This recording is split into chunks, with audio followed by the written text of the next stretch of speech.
Tuhan gak mau kita kabur dari dunia ini. Tuhan pengen kita masuk ke dalam dunia ini dengan membawa terangnya, Bapak Ibu. Supaya yang gelap itu bisa melihat terang Tuhan, amin. Panggung Tuhan yang sesungguhnya bukan di altar, tapi di dunia ini, Bapak Ibu. Panggung Tuhan adalah tempat di mana namanya bisa dimuliakan. Mungkin hari ini kita gak khotbah. Mungkin Bapak Ibu gak khotbah. Tapi saat kamu tolong rekan kerja kamu yang lagi drop mentalnya, itu panggung, Bapak Ibu.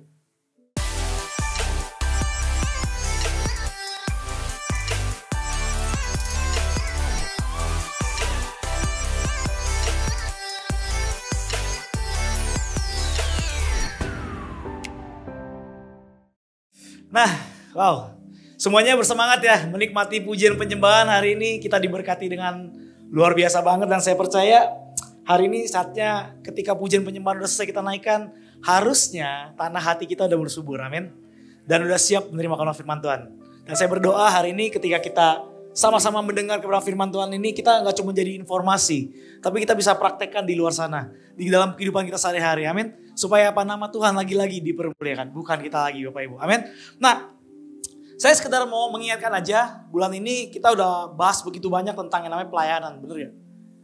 Minggu pertama saya ingetin lagi, melayani dengan sukacita. Nah, hari-hari ini kalau pelayanan harus sukacita ya. Jangan sampai pelayanan itu jadi beban hidup. Jadi pelayanan di mimbar, pelayanan di rumah dan lain sebagainya, mukanya kayak pepaya apa tuh ya? Ya kayak begitulah. Nah yang kedua, minggu kedua kita bahas tentang hati seorang hamba. Saya percaya Yesus itu role model yang luar biasa banget. Kenapa? Karena dia kasih contoh sama kita. Dia datang ke dunia ini, dia mengosongkan dirinya. Dia udah gak pakai kekuasaan dia. Dia bawa anduk, dia bawa baskom buat membasuh kaki kita. Dan dia kasih contoh.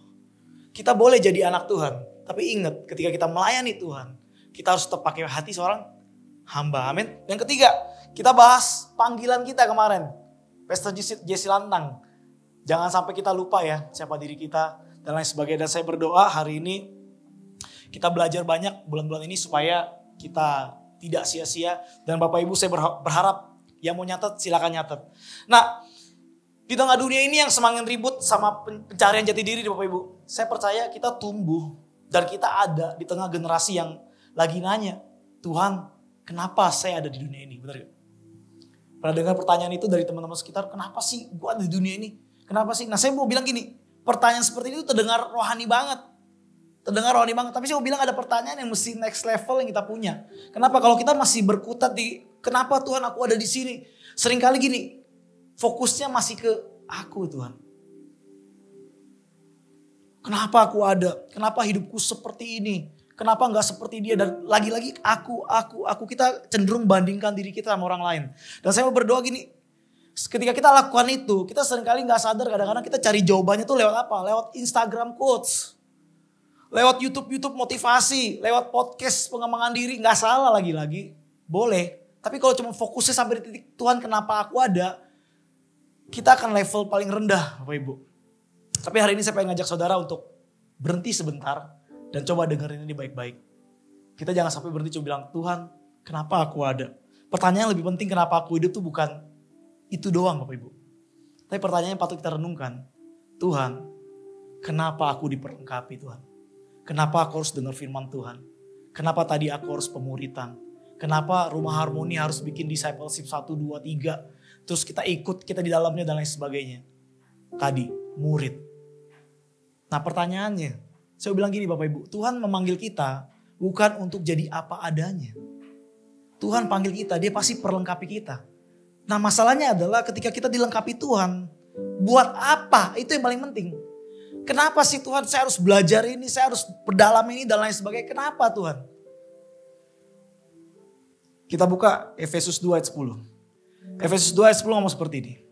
Karena kita ini buatan Allah, diciptakan dalam Kristus Yesus untuk melakukan pekerjaan baik yang dipersiapkan Allah sebelumnya. Ini Rasul Paulus yang tulis Bapak Ibu. Waktu Rasul Paulus kasih ayat ini, dia gak cuma lagi kasih ayat-ayat penghiburan. Dia gak cuma menguatkan. Tapi dia lagi menampar secara lembut kepada jemaat di Efesus Bapak Ibu. Dia lagi kasih tahu. Dan harusnya hari ini kita tersadarkan lewat ayat ini. Kenapa? Karena kata buatan Allah itu memakai kata poiema, bahasa Yunaninya. Dia ngomong gini, karena kita ini karya seninya Allah. Karena kita ini karya ciptanya Allah. Karena kita ini maha karyanya Allah. Karena kita ini masterpiece-nya Allah. Itu yang Rasul Paulus lagi ngomong sama kita. Dia lagi kasih tahu kita. Artinya gini, kamu itu bukan produk gagal. Kamu itu bukan produk pabrikan. Kamu itu bukan produk secara massal dibikin dan lain sebagainya. Kamu bukan hasil kebetulan, bukan. Rasul Paulus lagi mau kasih tahu ini. Kamu itu poemanya Tuhan. Bapak, Ibu, dan saya poemanya Tuhan. Yang berarti Tuhan ciptakan saudara dan saya dengan kasih sayang, dengan cinta, dan yang pasti dia menciptakan kita dengan yang namanya tujuan, Bapak Ibu.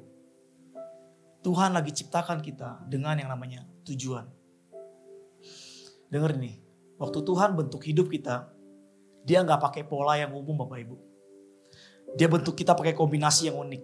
Di dalamnya ada karakter, ada kepribadian, ada latar belakang, ada talenta, bahkan ada story hidup kita masing-masing. Tuhan bikin itu semua dalam kehidupan kita, Bapak Ibu. Karena kita ini poemanya Tuhan, Bapak Ibu. Tuhan bikin seperti itu tujuannya bukan kita cuma numpang hidup. Bukan hidup mengalir aja, ya udah nanti lahir, hidup, tua, mati, selesai. Enggak seperti itu, Bapak Ibu. Kita gak diciptakan untuk mengalir doang. Kita diciptakan untuk melakukan misinya Tuhan, Bapak Ibu. Bayangin gini, saya punya MacBook, laptop ya.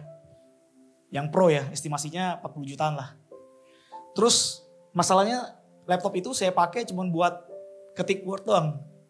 Terus saya pakai buat solitaire doang, main game. Main game apa namanya? Kartu ya. Cuma main seperti itu. Kira-kira nih, kalau teman-teman lihat laptop yang tahu laptop semahal itu, terus saya cuma pakai buat itu, teman-teman lihat, teman-teman akan ngomong apa? Sayang banget. Kok cuma bisa begitu, bisa lebih dari ini Jo. Aduh sayang banget. Mungkin kasar ya, bisa bully saya mungkin. Ya kata-kata kasar mungkin. Mungkin bisa seperti itu. Nah sama seperti itu teman-teman.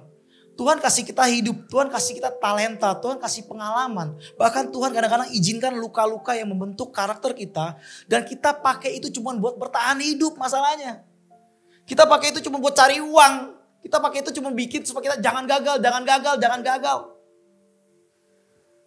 Saudara, Tuhan gak ciptakan kita cuma untuk seperti itu. Tuhan gak ciptakan kita cuma buat bertahan hidup. Tapi dia ciptakan kita supaya kita bisa jadi dampak. Yang tadi semuanya itu dia ciptakan kita supaya untuk jadi dampak, Bapak Ibu. Makanya saya catat gini nih, di catatan saya nih. Hello you. Kita tidak diciptakan hanya untuk survive. Kita diciptakan untuk berfungsi dan berbuah. Amin. Yesus gak mati di kayu salib supaya kita hidup biasa-biasa aja, Bapak Ibu. Enggak. Dia mati supaya kita hidupnya luar biasa. Bukan luar biasa dalam kemewahan. Jangan salah kaprah, Bapak Ibu. Tapi luar biasa di dalam kehendaknya, Bapak Ibu. Dia pengen kita seperti itu. Nah pertanyaannya, kalau saudara dan saya adalah masterpiece-nya Tuhan, kalau hidup kita bukan kebetulan, pertanyaannya, untuk apa kita diberi karunia? Apa yang harus kita lakukan sama hidup ini, benar gak? Pertanyaannya itu. Jawabannya gini Bapak Ibu, bukan cuma di gereja, tapi di tempat kerja saudara, di keluarga saudara, di komunitas saudara, di Instagram saudara, di cara kita bicara, di cara kita berpikir, di cara kita memberi, di cara kita melayani Bapak Ibu. Itu yang akan kita bahas hari ini Bapak Ibu. Melayani sesuai dengan karunia. Di kehidupan sehari-hari dan juga di gereja. Saya belum berkhotbah, baru pembukaan. Bapak Ibu masih bisa fokus? Masih tetap mau belajar? Oke. Nah tadi saya gini Bapak Ibu. Kadang-kadang kita punya anggapan gini, diam-diam gini nih. Kalau aku punya karunia, pasti nanti dipakai di mimbar. Kalau aku pinter ngomong nih, ntar saya pasti posisinya kayak Suri nih. Bisa khotbah dan lain sebagainya. Kalau aku pinter nyanyi nih, kayak Meike nanti bisa jadi WL. Kayak tadi, hambanya tadi. Terus bisa jadi kayak Wahyu, Kohari, main musik dan lain sebagainya. Kita sering mikir kayak gitu, bener gak? Emang gak salah, banyak karunia memang dipakai di gereja juga. Tapi hari ini saya mau bilang gini, satu kebenaran yang penting yang sering kita lupain. Yang ini nih. Karunia rohani bukan cuma dipakai di altar, di gereja. Tapi buat dipakai di kehidupan sehari-hari. 1 Korintus 12 ayat 4-7 ngomong seperti ini. Ada rupa-rupa karunia tetapi satu roh. Ada rupa-rupa pelayanan tetapi satu Tuhan. Dan ada berbagai-bagai perbuatan ajaib. Tetapi Allah adalah satu yang mengerjakan semuanya dalam semua orang. Tetapi kepada tiap-tiap orang dikaruniakan pernyataan roh. Untuk apa? kepentingan bersama. Perhatikan baik-baik. Bukan cuma satu atau dua orang. Kepada tiap-tiap orang. Bukan cuma buat WL, bukan cuma buat pemusik, bukan buat cuma soundman, bukan cuma buat pembicara. Tapi tiap-tiap orang, termasuk saya, termasuk Bapak Ibu, dikasih karunia itu. Nah, pertanyaannya untuk apa? Untuk kepentingan bersama. Untuk kepentingan bareng-bareng. Amin. Nah, begini Bapak Ibu. Karunia itu bukan sekedar hal-hal yang rohani dalam definisi sempit. Karunia itu bisa dalam bentuk seperti skill. Gak cuma seperti itu. Bisa bentuk dalam kemampuan kita mendengar orang lain dengan empati. Bisa seperti itu Bapak Ibu. Bisa skill komunikasi kita yang menguatkan orang lain dan menenangkan rekan tim kerja kita misalnya. Terus bisa sabar menghadapi anak-anak misalnya di rumah. Meskipun sulit. Atau yang punya bakat bikin konten. Bikinlah konten yang memuliakan Tuhan. Jangan bikin konten sampah yang bikin orang tuh jadi brain rot ya katanya. Scroll taunya otaknya bermasalah jadinya. Terus kemampuan kita untuk memimpin di kantor, memimpinlah dengan integritas Bapak Ibu. Lakukan itu karunia kita, itu pelayanan kita. Karunia itu bukan buat pamor Bapak Ibu. Tapi untuk menggenapi kehendak Tuhan dalam kehidupan kita. Amin. Bayangin gini, kalau saya adalah seorang jenderal, saya siapkan anak buah saya, A, B, C, D. Yang A saya kasih pegang senapan, yang B saya kasih pegang tameng, yang C saya kasih pegang panah apapun itu, yang D saya kasih pegang handgun, seperti itu. Dan ketika mereka harusnya pakai senjata itu, mereka cuma taruh senjata itu di tenda. Di tenda komando. Terus mereka selfie. Woi sama senjatanya gitu. Seringkali kita kayak gitu. Orang Kristen kebanyakan seperti itu. Kita lagi pemuritan, kita lagi pendalaman Alkitab, kita selfie. Wih, discipleship batch 1 gue hadir bos, diposting. Apakah seperti itu? Tuhan gak mau kita cuma diperlengkapi buat di gereja tok. Tapi Tuhan pengen ketika kita diperlengkapi, kita di luar sana kita praktekin Bapak Ibu. Senjata yang udah dikasih kita mesti pakai. Bukan cuma itu, bukan cuma buat selfie.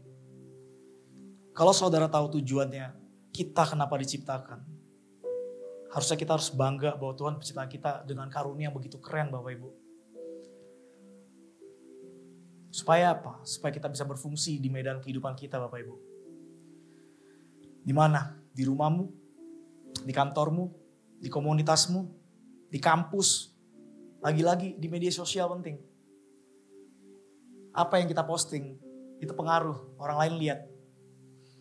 Makanya saya catat gini. Karunia bukan cuma buat panggung di gereja. Karunia itu buat medan hidup kita sehari-hari Bapak Ibu. Kita sering berpikir kalau kita punya karunia rohani, kita harusnya di mimbar nih. Harusnya kita pegang mic nih. Harusnya kita di sound system nih. Harusnya kita main musik nih. Menurut saya kalau kita punya paradigma seperti itu, kita punya problem sama paradigma kita Bapak Ibu. Karunia itu bukan soal posisi, tapi soal kontribusi kita Bapak Ibu. Karunia diberi bukan buat pamer, tapi untuk melayani, untuk pelayanan. Dan pelayanan yang paling berdampak seringkali nggak terjadi di altar gereja. Seringkali nggak terjadi di ruangan gereja. Pelayanan paling berdampak seringkali terjadi di meja makan, di tempat kita ngumpul, di grup WhatsApp keluarga, apa bahasa kita. Kalau masih A, tit, B, tit, nah itu hati-hati. Percuma kita posting semua kita lagi ngapain di discipleship, kita masih pengajaran, kita khotbah dan sebagainya. Kita posting itu tapi kehidupan kita masih enggak seperti mencerminkan apa yang kita kerjakan, bahaya. Karena pelayanan paling berdampak bisa terjadi di warung kopi. Seperti suhu saya, sering melakukan itu dan banyak jiwa diselamatkan. Saudara dengarnya baik-baik. Gereja cuma tempat kita diisi ulang, bukan tempat kita berhenti. Gereja itu penting, tapi bukan tujuan akhir kita Bapak Ibu. Saya bilang gini, gereja itu seperti SPBU rohani. Tempat kita isi bensin, tempat kita disemangati, tempat kita diingatkan siapa kita di hadapan Tuhan. Tapi gini masalahnya, mobil yang cuma nongkrong di SPBU gak akan pernah nyampe ke tujuan. Lagi-lagi kalau kita cuma nongkrong di sini doang, gak akan sampai ke tujuan apa yang Tuhan mau dalam kehidupan kita Bapak Ibu. Gereja itu memang base camp, tapi misi kita di battlefield kita Bapak Ibu. Gereja itu seperti markas besar, tapi musuh yang sebenarnya bukan di gereja, tapi di luar. Di luar sana Bapak Ibu. Makanya Yesus nggak pernah bilang, ayo orang-orang berdosa datang ke gereja, muridkan di gereja.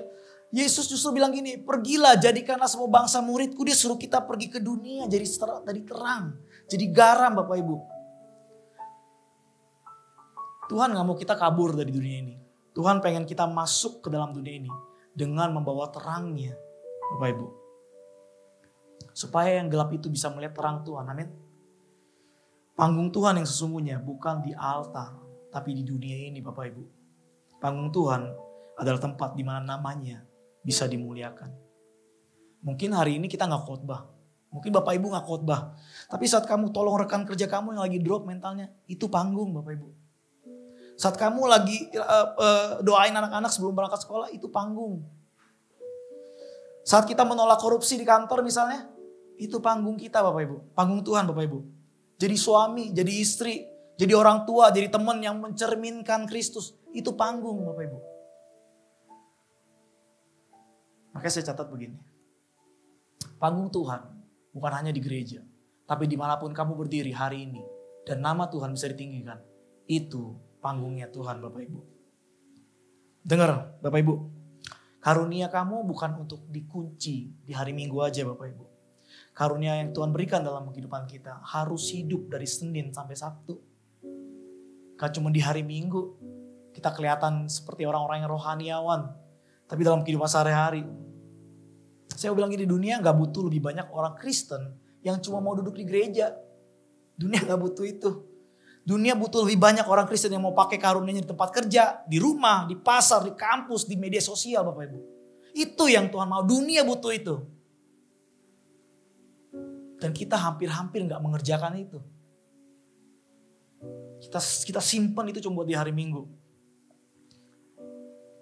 Pertanyaannya, kenapa masih banyak yang gak aktif melayani?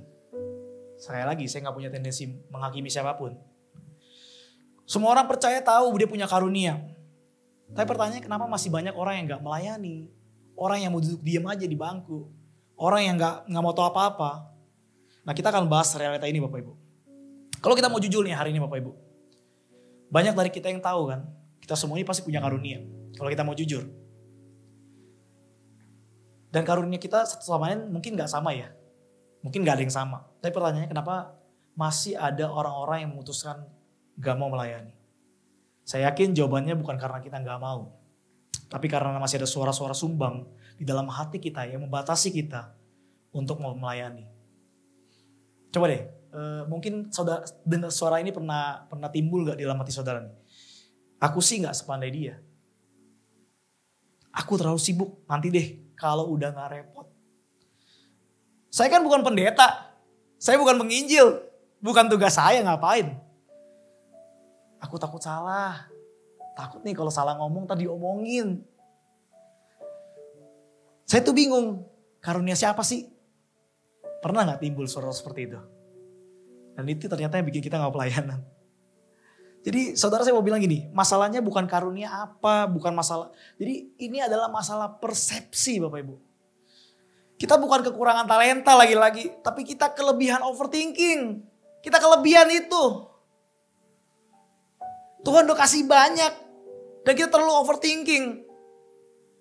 Dan bikin kita gak ngapa-ngapain. Makanya ada satu ayat yang keren nih. Yang menurut saya ini artinya dalam banget.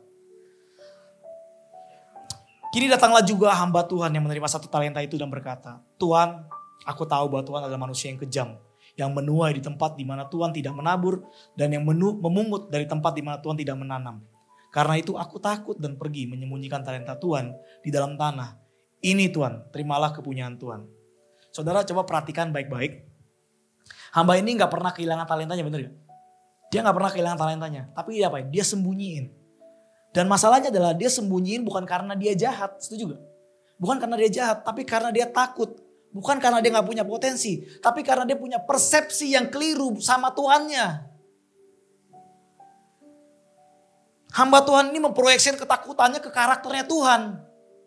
Tuhan tuh jahat. Tuhan itu kalau gue gak lakuin kegagalan gue pasti dihukum. Tuhan kalau gue lakuin kegagalan gue pasti terima konsekuensi dan lain sebagainya. Kita sering tuh seperti itu. Mungkin kita punya trauma dan lain sebagainya, terus berpikir kalau kita salah, kita gagal, pasti kita dihukum. Kalau kita nggak bisa jadi ini, jadi itu, dan ternyata kita pasti terima konsekuensi dari Tuhan. Terus tiba-tiba secara kebetulan bisnis lagi nggak bagus, udah tuh cocok logi tuh. Semuanya tuh. Tiba-tiba ada yang sakit, cocok logi tuh. Teman saya mamanya kena jantung, penyumbatan, harus di bypass. Bulan Juni dia akan berangkat ke Malaysia. Dia bilang gini, mamanya bilang gini, gue kena jantung ya. Itu gara-gara ada dia tuh ke rumah gue. Bayangin. Cocok loginya tuh muncul. Dan ternyata ini adalah kondisi di mana anak Tuhan sekarang banyak terjadi. Bapak Ibu. Pernah ngelihat gerbang pintu yang besar, terus ternyata pintu itu gak digembok, gak dikunci. Terus pertanyaan gini, ada gak yang berani buka? Ada gak yang berani buka pintu itu? Gak ada yang berani saudara. Karena mereka berpikir pasti gak boleh masuk. Padahal gak digembok. Nah sama dengan hidup kita. Banyak karunia anak Tuhan terkunci bukan karena setan. Tapi karena overthinking dan ketakutan. Jangan salahin setan terus, kasihan. Tapi kita terlalu overthinking. Makanya saya catat gini Bapak Ibu. Banyak anak Tuhan hari ini punya potensi besar. Tapi terkunci dalam rasa ragu dan overthinking Bapak Ibu. Hari ini saya mau bilang sama saudara, Tuhan gak cari orang kuat. Tuhan gak cari orang yang hebat. Tuhan gak cari orang yang sempurna. Tuhan lagi cari hati yang ngomong, Tuhan saya memang takut lakukan ini. Tapi saya mau taat Tuhan kalau itu memang Tuhan mau. Karena gini, iman bukan berjalan tanpa rasa takut. Iman itu berjalan dengan gemetar. Tapi tetap melangkah karena percaya Tuhan yang kita sembah menyertai kita Bapak Ibu. Saudara, Tuhan gak tunggu kamu bebas dari trauma. Tuhan gak tunggu kamu bebas dari luka atau overthinking Bapak Ibu. Enggak.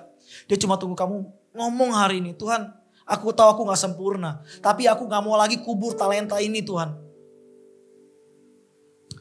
Saudara ingat cerita tentang Musa? Ketika dia dikasih misi yang besar. Disuruh bebasin bangsa Israel keluar dari tanah Mesir. Masih ingat ceritanya ya? Terus apa respon Musa? Tuhan, aku gak pandai. Bener ya? Gue gak bisa ngomong. Aku ini siapa Tuhan? Saya harus menghadapi Firaun. Firaun itu raja di Mesir. Saya ini siapa Tuhan? Dan ternyata kalau saya baca-baca dia kurang pandai berbicara, mungkin gagap atau gimana. Saya gak tahu. Terus Tuhan gak bilang, oh iya ya panggilanmu gak cocok. Cabut lagi deh. Kasih orang lain aja lah, kasih Harun. Enggak kan? Tuhan gak ngomong seperti itu kan? Bener gak? Bener gak Tuhan gak ngomong seperti itu kan? Tapi itu apa yang dia lakukan? Tuhan cuma nanya, apa yang ada di tanganmu Musa? Itu. Tuhan akan pakai itu. Bukan di tangan orang lain. Bukan di tangan apa yang kamu gak punya.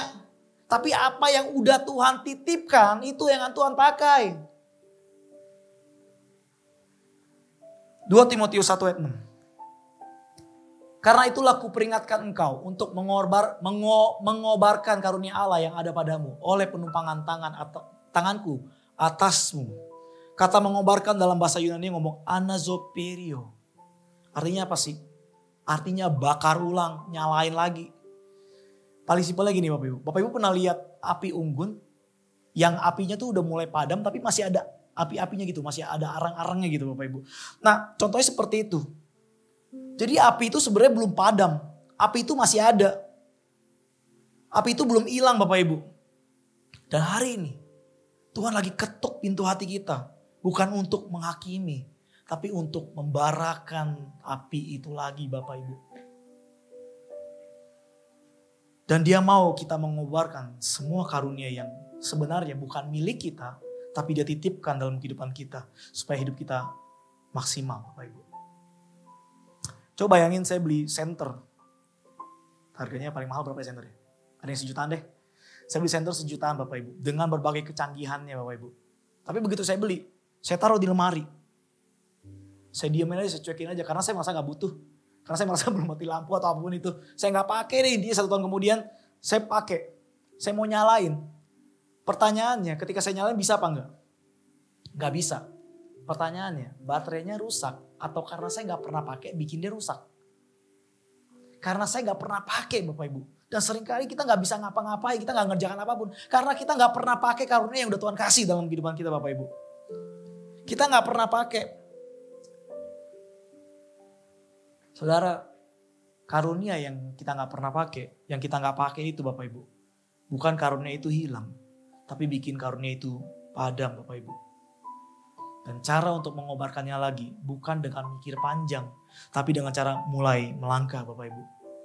Mulai kerjakan. Makanya saya catat gini Bapak Ibu. Karunia akan padam kalau cuma dipikirin, tapi akan hidup kalau mulai dikerjakan. Come on. Kalau dikerjakan, jangan tunggu sampai kamu merasa layak. Jangan tunggu semua orang setuju. Jangan tunggu semua rasa ragu hilang baru kita kerjaan. Tuhan gak tunggu itu. Tuhan gak tunggu kamu bebas dari ketakutan kamu dulu. Dia justru mau kita melangkah di rasa takut itu. Dan kita akan lihat bagaimana perkara Tuhan itu luar biasa Bapak Ibu. Dia suruh kita jalan dulu. Karena justru di langkah itulah Tuhan menyatakan kuasanya. Justru di ketaatan yang sederhana itu, hidupmu akan dipakai menjadi suara dan tangan Tuhan bagi dunia ini. Amin. Jadi kalau hari ini kita tahu, kita sadar kita semua masing-masing punya karunia. Tuhan lagi panggil kita nih. Untuk melangkah. Pertanyaan gimana caranya kita bisa mulai sih? Yang pertama, uji coba di gereja. Latihan di komunitas. Jangan marah-marah dulu, jangan melotot dulu. Ya memang gereja itu bengkel kok. Tempat orang-orang gak benar diperbaiki kok. Bukan tempat orang sempurna hadir kok. Jadi jangan saudara berpikir kalau belum ahli, belum bisa dipakai Tuhan.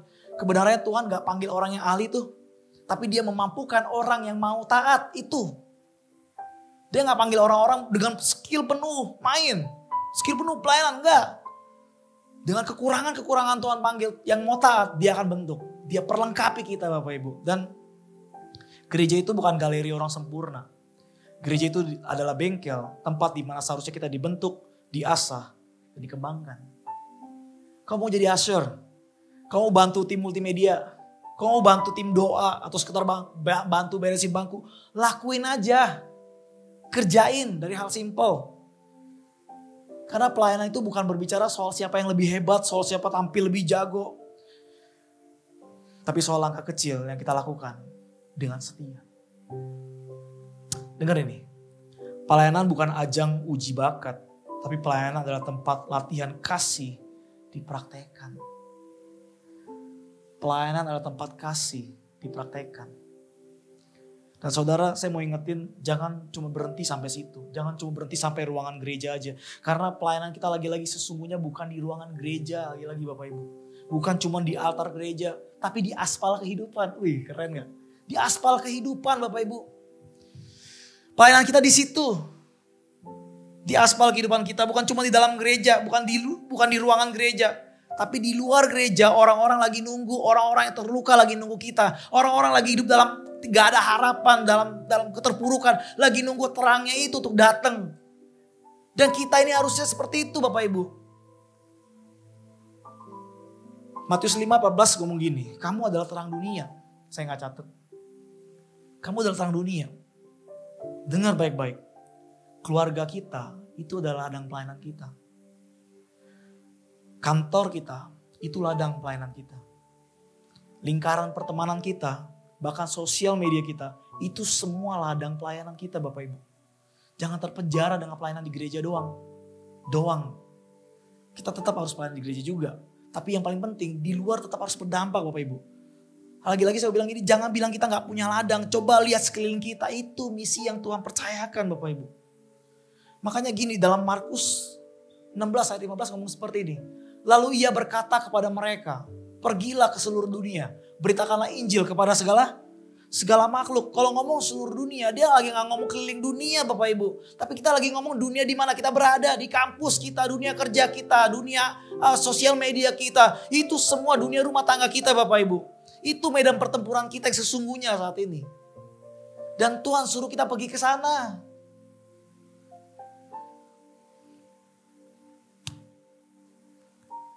Karunia bukan cuma dibuat di panggung gereja. Karunia itu buat medan kehidupanmu sehari-hari. Saudara, kalau kita cuma pakai di hari Minggu, kabar buruknya kita cuma pakai 10% dari potensi rohani yang udah Tuhan kasih dalam kehidupan kita.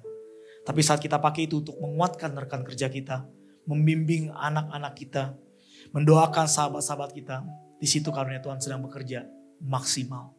Amin. Yang kedua, sadar kalau pelayanan tuh bukan soal jabatan, tapi soal gaya hidup. Hari ini kalau pelayanan masih dikira tentang panggung dan aktivitas gereja, kita masih berpikir kalau aku belum naik mimbar, aku belum pegang mic, aku belum pegang sound, berarti aku belum pelayanan. Hati-hati saudara. Kita terlihat rohani, tapi sebenarnya kita salah mindset Bapak Ibu. Yohanes 13 ngomong seperti ini. Jadi jikalau aku membasuh kakimu, aku yang adalah Tuhan dan gurumu, maka kamu pun wajib saling membasuh kaki. Sebab aku telah memberikan suatu teladan kepada kamu, supaya kamu juga berbuat sama seperti yang kuperbuat kepadamu. Dengar ini. Yesus sang anak yang layak menerima segala pujian. Dia gak cuma memulai pelayanan dengan pengajaran Bapak Ibu. Tapi dia merendahkan diri dia sambil bawa anduk dan baskom. Dia jongkok, dia basuh kaki murid-muridnya. Saudara, hari ini kalau kita belajar, Yesus lagi praktekkan pelayanan yang bukan dengan kuasa. Tapi dia lagi kasih tahu bahwa pelayanan gaya kasih ini adalah DNA sejati kita. Dengan kasih. Itu adalah DNA kita hari ini Bapak Ibu. Dan Yesus kasih contoh itu. Apa sih artinya? Artinya hari ini kalau kamu bantu orang tua di rumah, itu pelayanan Bapak Ibu. Anak-anak semua. Kalau kamu bantu pelayanan di rumah, bantu orang tua, itu pelayanan. Kalau kamu jujur waktu rekanmu curang, itu pelayanan. Kalau kamu sabar waktu disalahpahami, itu juga pelayanan. Terus kalau kamu dengerin teman curhat, terus doain, itu juga pelayanan. Karena lagi-lagi, pelayanan bukan soal posisi di gereja. Tapi soal apa responmu saat Tuhan kasih kamu kesempatan untuk jadi terang. Soal respon kita saat Tuhan kasih kesempatan untuk kita jadi terang. Makanya saya catat gini Bapak Ibu. Pelayanan bukan soal posisi, tapi tentang respon kita di setiap situasi Bapak Ibu. Bapak Ibu, kalau Bapak Ibu cuma nunggu jabatan untuk melayani, kita akan lewatkan ribuan momen kecil di mana Tuhan sebenarnya mau kita bergerak loh Bapak Ibu. Kita akan lewatkan itu Bapak Ibu. Jadi hari ini jangan disuruh dulu baru mau gerak, jangan tunggu dipercaya baru mau memberi. Mulai dari hal kecil. Karena pelayanan itu udah gaya hidup, bukan jadwal dari Koditer ataupun Suri ataupun Meka ataupun Kohari ataupun Novi. Bukan. Dan yang terakhir, waktu saya udah mau habis. Buka ruang untuk dibimbing Bapak Ibu. Saudara, zaman sekarang banyak orang bangga aku self-made. Aku belajar sendiri, aku bangkit sendiri. Dan ujung-ujungnya gak mau diarahin, gak mau diatur. Masalah gini, di dalam kerajaan Allah gak ada yang namanya anak Tuhan otodidak. Setuju gak? Gak ada yang namanya anak Tuhan otodidak. Gak ada yang bertumbuh sendirian. Yesus aja waktu di dunia, dia hidup dalam komunitas. Dia mulai dibaptis oleh Yohanes. Terus dia baru bangun murid-muridnya. Apa artinya sih? Artinya Yesus pun mulai pelayanannya dengan hubungan juga Bapak Ibu. Gak ada anak Tuhan yang otodidak lagi-lagi.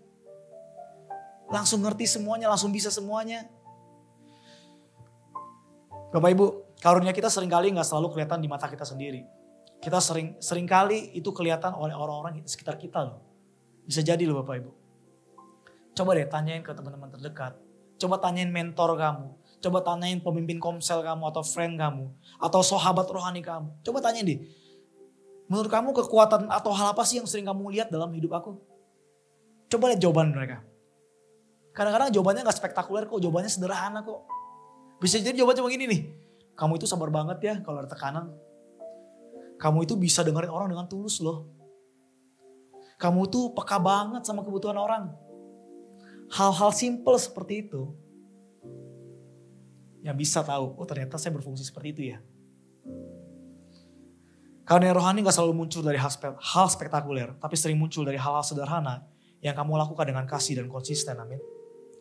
Dan yang terakhir, apa yang harus kita lakukan kalau kita tahu sudah diperlengkapi karunia dari Tuhan? Yang terakhir adalah, jangan tunda. Pengkhotbah 11 ayat 4. Siapa senantiasa memperhatikan angin tidak akan menabur. Dan siapa melihat awan tidak akan menuai. Ayat ini gak lagi ngomong soal pertanian doang Bapak Ibu. Ayat ini lagi ngomongin soal kehidupan kita juga Bapak Ibu. Zaman sekarang banyak anak Tuhan punya niat melayani. Tapi tunggu waktu yang pas deh. Tunggu gak sibuk deh. Nunggu lebih siap deh. Dan yang lebih rohani, tunggu lebih kudus deh. Padahal kita sudah dikuduskan. Seringkali karena kita terlalu memperhatikan angin, kita gak pernah mulai nabur.